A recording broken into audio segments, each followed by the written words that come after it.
cannot be identified, and this test needs actively dividing cells. I told you, because they require live cells. The cells should be they should be live, and they should divide to get into the metaphase.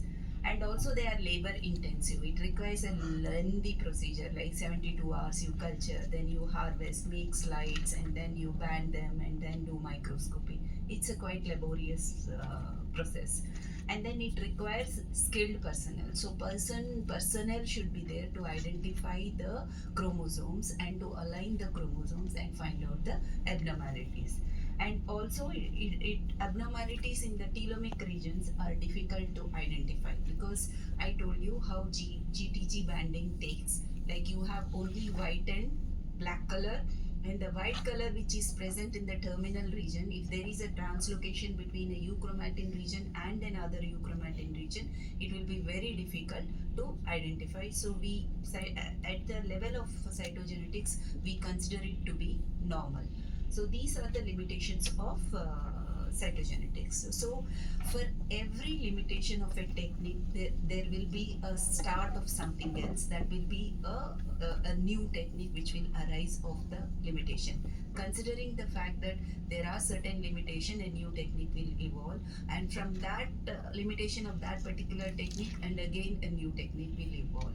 So we should always know what are the limitations of that technique, so that we should not order those techniques when there is a limitations in that particular technique. So let's see what is the difference between this conventional cytogenetics versus molecular cytogenetics. So basically, conventional cytogenetics, karyotyping, and molecular cytogenetics, you have FISH, you have RACGH, and you have SCI, and also MLPA. So the basic difference is, can anyone say what is the basic difference? Resolution. Right, it is in the resolution. So the clarity, and then how we can identify, peek in and see into the nucleus, and then identify a particular variant is what we are going ahead with these particular techniques. So the molecular cytogenetic techniques, FISH, we are going to discuss today, and SCI, spectral karyotyping, and array comparative genomic hybridization also we are going to discuss, and multiplex ligation dependent probe amplification, and quantitative PCR or real-time PCR, and finally the whole genomic sequencing. So all these add up to our molecular cytogenetic techniques. So what is a FISH? So FISH is a technique, simple technique, where we use fluorescent dyes to go and bind to a specific region of interest, and the readout will be in the form of a small signal. So the absence or presence of these signals indicate the deletion or a duplication of a particular case, and this is target specific. So that is the principle of FISH. So if you see the principle of FISH, it is based upon the complementary hybridization of labeled DNA. Dr. Dalal has told you like how the complementarity of AT and CG happens. So this is basically based upon the complementary hybridization of labeled DNA. So what happens here is the metaphase chromosomes as well as the probe, the region of interest, they will be denatured, made into a single stranded DNA, and then allowed it to hybridize overnight. Then these are extra probe will be washed away, and the detection is done by an epifluorescent microscope, and you can see the signals. So these signals, if they are present, you can see two green signals over here and two red signals over here. So the readout of a FISH signal in FISH is always in terms of signals, these signals. So what are the applications of the FISH? We can detect small chromosomal rearrangements. That means anything which is around maybe 2 kb or at the maximum 3 kb to 300 kb, you can do FISH. Okay. And interface cell. FISH can also be done on interface cells, because for karyotyping we require the dividing cells, but whereas for FISH we can also do it on interface cells and also on paraffin blocks. So that means we can also do FISH on tissues. So that is the advantage of FISH. Now let me tell how these probes are made. So what is a probe? So a probe is a region, a target of a DNA or a region of interest. Okay. So that DNA of interest would be taken, and then there will be something called a procedure called as a nick translation. Nick translation is a process where there will be some enzymes which will be introduced, DNase one, and this will create nicks randomly throughout this region of interest. So there are nicks here. Then you provide them with the DNTPs, so which will be covered. These gaps will be covered, and in that DNTPs, one of the DNTPs you will be taking as a DTTP, which will be having a fluorescence. So wherever the T is not missing here, this particular fluorescence will go and sit. So this is a random process. So you are nicking it, and all the nicks will be closed by these DNTPs, but then one DNTPs you are giving a color. In this color you can control, it can be green or it can be red color based upon what you wanted to see. And once these are going and setting, and this becomes a probe. Okay, so this is how the probes are made. So depending upon the position, like it can be all over and centromere or telomere and whole chromosome, these probes can be made. So what are the type of probes which are available? One is gene or locus specific probes. So this is an example of a Prader-Willi syndrome probe which is present on chromosome 15. So here if you see there are two signals. So I call this, even though there are two dots over here, green dots, we still call it as a single signal because the chromosome is here. Everywhere there will be hybridization. So we call it as a single signal. So the red one which we call it as a critical region, and the green one we call as a control region. Okay, so usually for the microdeletion probes we have two regions. One is called as a critical region, the other one is called as a control region. And the other type of probe is a centromeric region probe. So centromeric region probes are the probes which only go and align to the centromere. If you see here, this is an interface fish, and then you can see two signals which are X, and then one signal which is Y. That means it is a XXY interface, right? And the third type of probe is paint probes, whole chromosome paint probe. So this is, the green color is 8 and the red color is 10 chromosomes. So you can see that these both are derivative chromosome involved in the translocation. You can see green with a small red as well as red with small green. So this is how whole chromosome. So whole chromosome paints, they first isolate the chromosomes, and then these chromosomes will be randomly nicked and then introduced throughout the chromosome so that they go and hybridize to a particular specific chromosome. And the last type of probes are telomeric probes. So telomeric probes are, these probes go and hybridize to the telomeres. So we all know that telomeres are having repeats, TTAGG repeats are there, around 131 base pairs will be there. So all the telomeres are same. So they will be, with one probe you can see all the telomeres going and aligning there. So these are basically 4 type of fish probes which are commercially available. So how do you see this, or how do you go ahead and do the signal interpretation? So signal patterns, each probe hybridizes into cell nucleus and interphase or metaphase. So here if there are two ours is a diploid nucleus, so you can see in interphase 2 signals, or metaphase also you can see 2 signals. So these are the normal signals. And if there are extra, more than 2 signals, then it is a duplication. If Can I interrupt? of course. Ma'am, in interface, since there is lot of intermingling, so can we do we have 2 different signals which are separated and we can mark it as 2 signals? Yes, that Or is we what, will have a single. no, I showed you, right? Here. So this is an interface cell. Okay, you can see we have probed it with X and Y. You can see two clear signals here. So we are able to differentiate We can between able the to two differentiate, homologous. but I'll tell you a limitation where it is when I go ahead. Okay, so here you can vary centromere probe, you can do in interface cells. And in the first image, since it was on the only one chromosome, that's why you said you will consider it as a one signal. This one, This one, yes. The first this is considered as one. one You are able because to it is see. only one homologous. Yes, yes, one chromosome. So that's what I told you, because later you can see that it is shayad from next time I require a collar micro. So here you can see these two are only one signal. Okay, so you have to read out as a one signal. There is a chromosome like this, and then the whole process of going and hybridizing will be there. And then there will be a little chromatid which will be parted.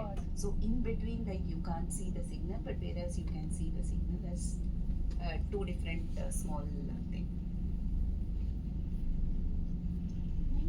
This kind of presentation means two green signals, it is always away from the centromere, the region of the chromosome. No, because it is target specific, right? It is target specific. That means you are going and targeting only to chromosome 15. Okay? But So then why there is a single red dot and two green dots? Why it is? that's what I'm asking. I told you, no? Can you say me what it is? This is X chromosome, X, 2X and 1Y. What is that condition? Klinefelter. So this is a Klinefelter's case. Okay? So it has. Normally there are two green signal and one red signal. But then it is a cell and that is a chromosome. Chromosome number 15. Correct. On chromosome number 15, Correct. why there are two green dots and one single dot? Oh, red This dot. one, red one. Yeah. No, it could be, it can be two red dots also. You are asking per se of Yeah. signals. It Yeah. can be anything. It can be one dot here, it can be two dots. It depends upon the sequence, the DNA sequence which is present over there and where the hybridization happens. If all the unique sequences are there and the hybridization happens over there, then it looks like a single signal. And if the unique sequences are spread, like the DNA will be, when we are doing all the treatments, everything you are giving during fish, there will be a little separation of the strand also, DNA strand. So it will be moving little bit like that. So that signals you can see as a two different signals. It means the number of dots will not play any role in the interpretation. Here I take, these are three things you are seeing, right? Three dots we are seeing. But you count only one red and one green signal. That's the reason why I purposefully put this, so that you should understand that this is a single signal. It is not exactly two places. It is wherever the unique sequences are there, there will be there. Suppose if this is a DNA, right? Okay, when you say that this is very nice. So this is what? So there is a small string which is here, and then again there is, consider this as a DNA molecule, and then there is a small, maybe it's a single level of DNA which is stretched over here, and then you have again DNA and DNA. So the hybridization happens here and here. This will be a light region. So there won't be. It is not that there is not hybridization. It is only that we can't see that hybridization because there is a intensity signals which are here. This will not take up by the fluorescent microscope. Okay. So here there shouldn't be two red signals and there should be one. It is one signal. There should be only one signal. There is one signal. How are we saying it's greater? Because the probe is The specific probe to is the. what we have taken. It is target specific, and I have taken a probe which is a Prader-Willi probe. Okay, that's what I said. There will be a control region. So this red signal in microdeletion is always the region of interest, SNRBN region. And then the other one, I'll tell you in my subsequent slide. Okay. So now what are the clinical applications of FISH in cytogenetics, prenatal diagnosis, cancer cytogenetics and marker chromosome identification and also mapping studies also we can do FISH. So let us go in detail in clinical application in cytogenetics. So this is a case, two cases where we got 46XX and 46XY. Okay, they are normal cytogenetically, they are normal. But when we have seen the phenotype, there is obesity and then there are behavioral problems and also little intellectual disability. So what we suspected Prader-Willi syndrome. So in Prader-Willi syndrome, so we have done fish for both these cases, and if you see here, this case 1, you can see this is a red signal and this is a green signal, normal chromosome 15, having both the regions. But you see the other 15, only green is there, but red is missing. Okay, the critical region is missing. That means it is a deletion of that SNRP region, gene region, indicating that it is a Prader-Willi syndrome case. But whereas you see the other one, the one which I put there, so you have 2 red signals and you have 2 green signals. They are normal. So sometimes when you could not see anything in cytogenetics, depending upon the phenotype of that particular patient, you can decide on what microdeletion probes you can choose and go ahead with that. So this is also Williams-Varian syndrome. You can see chromosome 7. This is the critical region, ELN-G, and this is the control region. And here only control region, critical region is not there, indicating that it is a deletion. So here again, George on 22 chromosome, 2 reds and 2 greens, normal. Here also you can see monosomy 1p36. So you can see here 2 red and 2 green. That is also normal. So this is how you can read out the fish microdeletion syndrome.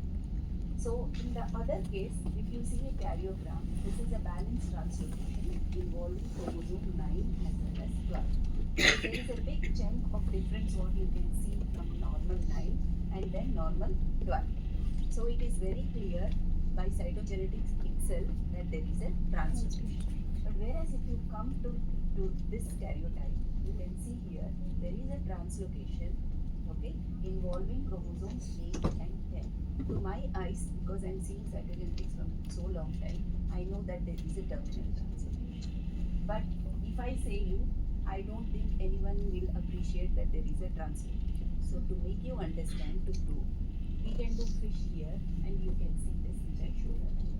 Okay, so this is chromosome 8, chromosome 10, normal chromosome 10 and normal chromosome 8. You can see the derivative chromosome, a very small region which is present, that this is a translocation involving chromosome 10 as well as 8 region. Okay.